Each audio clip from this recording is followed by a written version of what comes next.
္ဂလာပါရှင်ချင်းလင်းချင်းနဲ့တရင်ဌာနမှပြန်လည်ကြိုဆိုလိုက်ပါရယ်2025ခုနှစ်ဇွန်လ25ရက်နေ့နောက်ဆုံးရရှိထားတဲ့တရင်များကိုတင်ဆက်ပေးတော့ပါမယ်ရှင်ဒီကနေ့တင်ဆက်ပေးမယ့်တရင်ကောင်းစဉ်တွေကတော့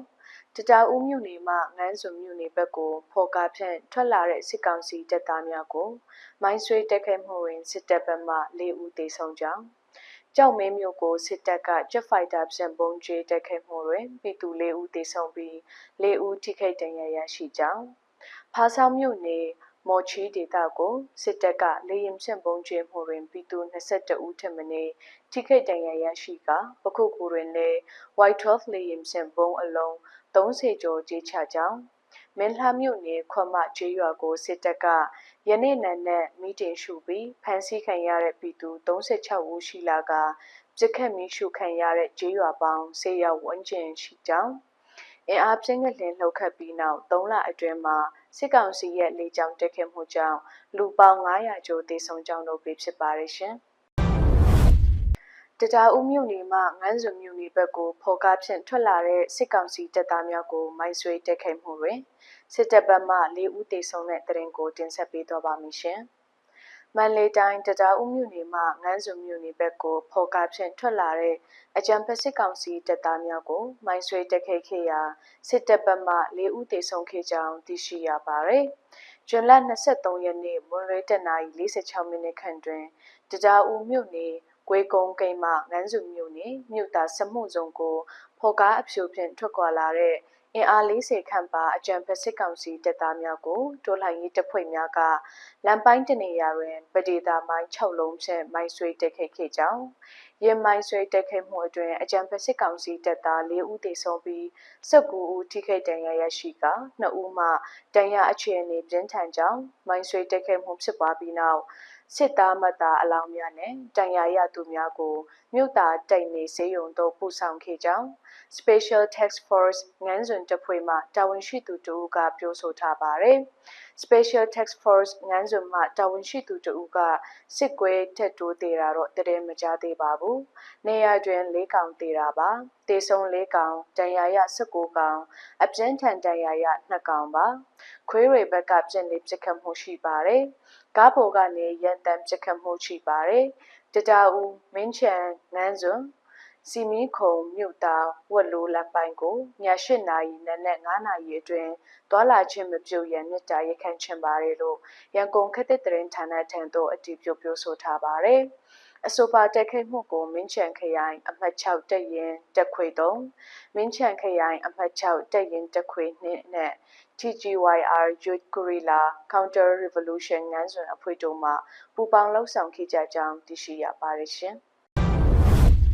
ကြောက်မင်းမျိုးကိုစစ်တပ်က Jet Fighter ဖြင့်ပုံကျဲတက်ခဲ့မှုတွင်ပြည်သူ4ဦးသေဆုံးပြီး4ဦးထိခိုက်ဒဏ်ရာရရှိထားတဲ့တရင်ကိုဆက်လက်တင်ဆက်ပေးတော့ပါမယ်ရှင်။ရှမ်းပြည်နယ်ကြောက်မင်းမျိုးကိုအကြံဖက်စစ်တပ်က Jet Fighter ဖြင့်ပုံကျဲတက်ခဲ့ခြင်းကြောင့်ပြည်သူ4ဦးသေဆုံးပြီး4ဦးထိခိုက်ဒဏ်ရာရရှိခဲ့ကြောင်း TNLA ကထုတ်ပြန်ထားပါတယ်။ယမနေ့ဇွန်လ24ရက်နေ့ညနေပိုင်းတွင်ကြောက်မင်းမျိုးရက်ကွက်3နဲ့ရက်ကွက်9တွင်အပြည့်ရထားတဲ့အကြံဖက်စစ်ကောင်စီတပ်က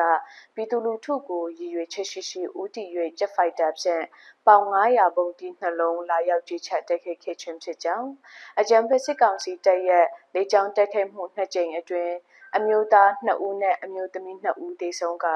အမျိုးသား2ဦးနဲ့အမျိုးသမီး2ဦးလည်းထိခိုက်ဒဏ်ရာရရှိခဲ့ပြီးနေအိမ်စေလုံးလည်းထိခိုက်ပျက်စီးခဲ့ကြောင်းသိရှိရပါတယ်။စစ်ကောင်စီတပ်ကလေကြောင်းတက်ခဲ့တဲ့နေရာဟာတိုက်ပွဲဖြစ်ပွားခြင်းမရှိဘဲပြည်သူများကိုရည်ရွယ်ချက်ရှိဦးတည်ပြီးပုံကျဲတက်ခဲ့ခြင်းဖြစ်ကြောင်းပြည်သူများအနေနဲ့အကြံဖက်စစ်ကောင်စီတပ်ရဲ့တက်ခဲ့မှုများရှောင်ရှားနိုင်ရန်စစ်ရေးတရီအမြင့်ရှိရန်လိုအပ်ပြီးလေကြောင်းရန်မှကာကွယ်နိုင်ရန်လေကြောင်းရန်ကာကွယ်ရေးဆိုင်ရာနည်းလမ်းများလိုက်နာဆောင်ရွက်ရန်လိုအပ်ကြောင်း TNLA ကအတိပေးပြောဆိုထားပါတယ်။ဒေသခံပြည်သူတို့ကကြောက်မင်းမျိုးဗလီအရှိနဲ့3ရက်ွက်ယုံကနာကိုပုံတီတလုံးကြီးချတယ်။စံပြထမင်းဆိုင်ကိုလည်းပုံတီတလုံးချတာပြည်သူ4ဦးသေဆုံးတယ်လို့သိရတယ်လို့ရန်ကုန်ခက်တဲ့တရင်ဌာနထံသို့အတည်ပြုပြောဆိုထားပါတယ် ။ဂျွန်လ12ရက်နေ့ကလည်းနမတူမြို့နယ်မန်လီကျေးရွာရှိပြည်သူများကိုအကြမ်းဖက်စစ်ကောင်စီတပ်ကဦးတည်၍ဂျက်ဖိုက်တာဖြင့်ပေါင်900ပုံနှလုံးလာရောက်ကြေချတိုက်ခိုက်ခဲ့ခြင်းကြောင့်မုံကြီးကျောင်းစာတင်ကျောင်းနဲ့နေအိမ်တချို့ထိခိုက်ပျက်စီးခဲ့ကြောင်းသိရှိရပါတယ်ရှင်။ဖားဆောင်မြို့နယ်မော်ချီဒေသကိုစစ်တပ်ကလေရင်ဖြင့်ပုံကျင်းမှုတွင်ပြည်သူ22ဦးထပ်မံထိခိုက်ဒဏ်ရာရရှိကပခုတ်ကိုရင်နဲ့ Y12 လေရင်ဖြင့်ပုံအလုံး30ကျော်ကြေချထားတဲ့တရင်ကိုလေးဆက်လက်တင်ဆက်ပေးတော့ပါမယ်ရှင်။ဂရနီပီဖားဆောင်မြို့နယ်မော်ချီဒေသကိုစစ်ကောင်စီတပ်ကလေရင်ဖြင့်ပုံကျင်းတိုက်ခိုက်ခဲ့ရာပြည်သူ22ဦးထပ်မံထိခိုက်ဒဏ်ရာရရှိခဲ့ကြောင်းသိရှိရပါတယ်။ယနေ့ဇွန်လ25ရက်နေ့နံနက်7:00နာရီခန့်အချိန်ဖားဆောင်မြို့နယ်မော်ချီဒေသတောင်ပေါ်ရွာတွင်တိုက်ပွဲဖြစ်ပွားခြင်းမရှိဘဲစစ်ကောင်စီတပ်ကလေရင်ဖြင့်ပုံကျင်းတိုက်ခိုက်ခဲ့ရာခေတ္တတုဒူးဖော်ရေးလုပ်ငန်းခွင်နဲ့ကုံစုံဆိုင်တဆိုင်ပေါ်သို့ဘုံများကြာရောက်ပောက်ကွဲခဲ့ပြီးပြည်သူ22ဦးထပ်မံထိခိုက်ဒဏ်ရာရရှိခဲ့ကြောင်းဒေသနေပြည်သူများကပြောကြားထားပါတယ်။ဒေသတရင်ရင်မြစ်ကခေကျင်းနဲ့ကုံစုံဆိုင်ပေါ်ကိုဘုံကျကွဲတာခေကျင်းဝင်နေတဲ့အချိန်အလုတ်တွေလုံနေကြတဲ့အချိန်ဆိုတော့အထီးခိတ်ကများတယ်တက်ပွဲမရှိပါဘူးတက်ပွဲကဖော်ဆောင်ဘက်မှာပဲဖြစ်တာယခုပုံကျဲတာကမော်ရှိဘက်မှာကျဲသွားတာပါကနဦး22ဦးထက်မနည်းထိခိုက်ဒဏ်ရာရတယ်လို့သိရတယ်ရှာဖွေကေစီကြီးတွေလုံနေလို့အရေးအတွက်အတိအကျတော့မသိရသေးပါဘူးဒီထက်လည်းများနိုင်တယ်လို့ရန်ကုန်ခက်တစ်တရင်ဌာနထံသို့အတည်ပြုပြောကြားထားပါတယ်စစ်ကောင်စီတပ်ကတိုက်ပွဲဖြစ်ပွားရာနေရာကိုပုံမကျဲပဲပြည်သူလူထုများနေထိုင်ရာစစ်ဘေးရှောင်စခန်းများလုပ်ငန်းခွင်များဘုံကြီးကျောင်းများစာတင်ကျောင်းများပြတ်မှတ်ထားကလေကြောင်းဖြင့်ပုံကျဲတိုက်ခိုက်ခြင်းဂရနီပြည်နယ်ဘက်ကိုစစ်ကောင်စီလေတပ်မှ Jet Fighter Y12 လေယာဉ်များဖြင့်ကင်းထောက်ကြံတန်းနေခြင်းတို့လှုပ်ဆောင်နေတာကြောင့်မိဘပြည်သူများအနေနဲ့လေကြောင်းရန်ကာကွယ်ရေးဆိုင်ရာနည်းလမ်းများတတိပေးချက်များကိုလိုက်နာပေးကြပါရန်တော်လှန်ရေးအင်အားစုများကတိုက်တွန်းထားပါတယ်။အလားတူမကွေးတိုင်းပခုကူမြို့နယ်ကမ္မတိတ်နေအနောက်ချမ်းကိုလေအကြံဖက်စစ်ကောင်စီတပ်ကတတာဦးလေတပ်ကတက်လာတဲ့ Y12 ပုံကျဲလေရင်ဖြင့်လေကြောင်းတိုက်ခိုက်မှု17ကြိမ်ကျိုးလုပ်ခဲ့ကြောင်းဒေသတရင်ရင်းမြစ်များထံမှသိရှိရပါတယ်။ယနေ့ဇွန်လ25ရက်နေ့နံနက်6နာရီမှ6နာရီ45မိနစ်အချိန်အတွင်းဘုံအလုံး30ကျော်ခန့်ကြေးချသွားခြင်းဖြစ်ကြောင်းသိရှိရပါတယ်။အကြံဖက်စစ်တပ်ရဲ့လေကြောင်းတိုက်ခိုက်မှုကြောင့်ထိခိုက်ပျက်စီးမှုအခြေအနေအသေးစိတ်ကိုမသိရှိရသေးကြောင်းလက်ရှိချိန်တွင်စစ်တပ်ကအင်အား1000ကျော်ဖြင့်ပခုကူမြို့နယ်ကမ္မတိတ်နေသို့စစ်ကြောင်းထိုးနေစဉ်လေကြောင်းဖြင့်ပါနေမီရှင်းနဲ့အနေဖြင့်ပုံများကြေးချနေခြင်းဖြစ်ကြောင်းဒေသတရင်ရင်းမြစ်များထံမှသိရှိရပါတယ်ရှင်။မင်းလှမြို့နယ်ခွမကျေးရွာကိုစစ်တပ်ကယနေ့နံနက်မီတင်ရှုပြီးဖမ်းဆီးခံရတဲ့ပြည်သူ36ဦးရှိလာကပြစ်ခတ်မီးရှို့ခံရတဲ့ကျေးရွာပေါင်းဆေးရွာဝင်းကျင်အထိရှိလာတဲ့တရင်ကိုလေးဆက်လက်တင်ဆက်ပေးတော့ပါမယ်ရှင်။ပခိုရိုင်းမဲလှမြို့နယ်ခွမကျေးရွာကိုစစ်တပ်ကယနေ့နံနက်ပိုင်းမီတင်ရှုပြန်ကြောင်းဒေသခံပြည်သူများနဲ့ဒေသတရင်ချင်းမြစ်ကပြောဆိုထားပါတယ်။ယနေ့ဇွန်လ25ရက်နေ့နံနက်9:20မိနစ်အချိန်မဲလှမြို့နယ်ခွမကျေးရွာအုပ်စုခွမကျေးရွာကိုစစ်တပ်ကမီတင်ရှုကြောင်းတိုက်ပွဲဖြစ်ပွားခြင်းမရှိဘဲစစ်ကြောင်းထိုးကမီတင်ရှုနေခြင်းဖြစ်ကြောင်းသိရှိရပါတယ်။ဒေသတရင်ချင်းမြစ်ဖြစ်တဲ့မင်းလှတရင်ကတက်ပွဲဖြစ်တာမရှိပါဘူးခွမရွာကိုစစ်သားတွေက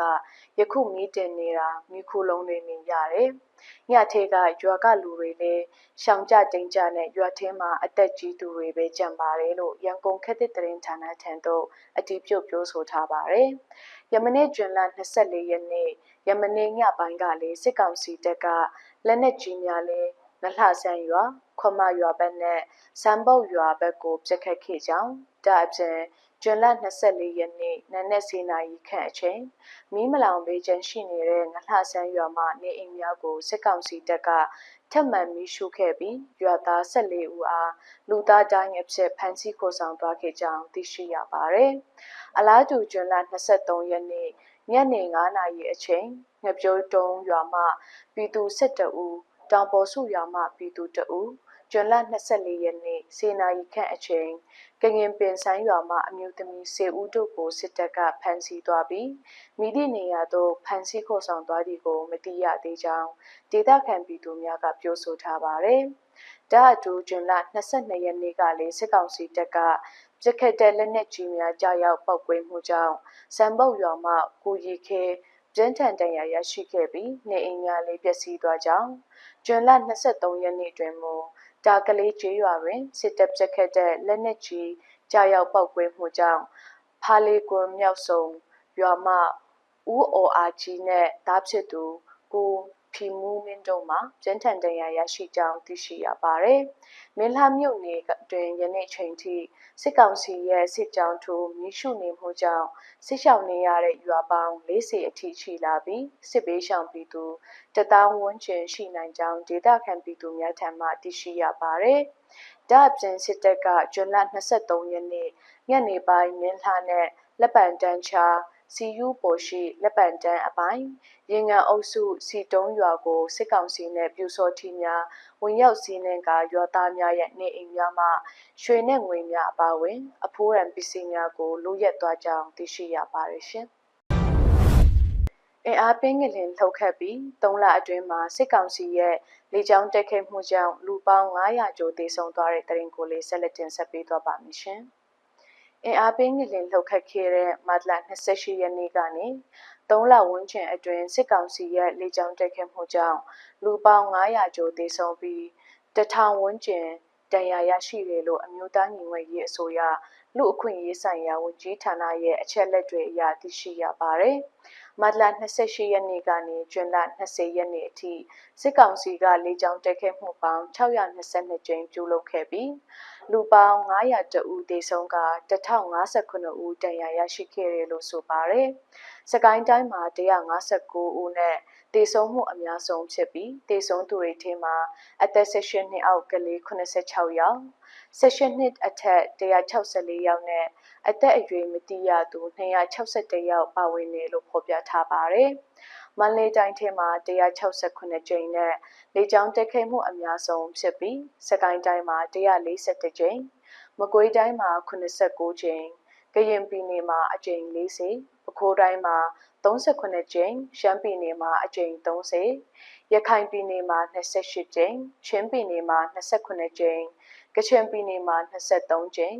အေရဝတီတိုင်းမှာ16ကြိမ်တနင်္သာရီတိုင်းမှာ14ကြိမ်မွန်ပြည်နယ်မှာ12ကြိမ်နဲ့ဂရန်နီမှာ9ကြိမ်ရှိခဲ့တယ်လို့လူအခွင့်အရေးဝန်ကြီးဌာနကဖော်ပြထားတယ်လို့သိရှိရပါတယ်ရှင်။ဒီကနေ့တင်ဆက်ပေးမယ့်သတင်းစီစဉ်ကိုတော့ဒီလောက်နဲ့ပဲရနာသွားပါမယ်ရှင်။ Challenge Channel သတင်းစီစဉ်ကိုကြည့်ရှုအားပေးနေတဲ့သူတိုင်းကိုစိတ်နှပြချမ်းမှရှင်လန်းနိုင်ကြပါစေရှင်။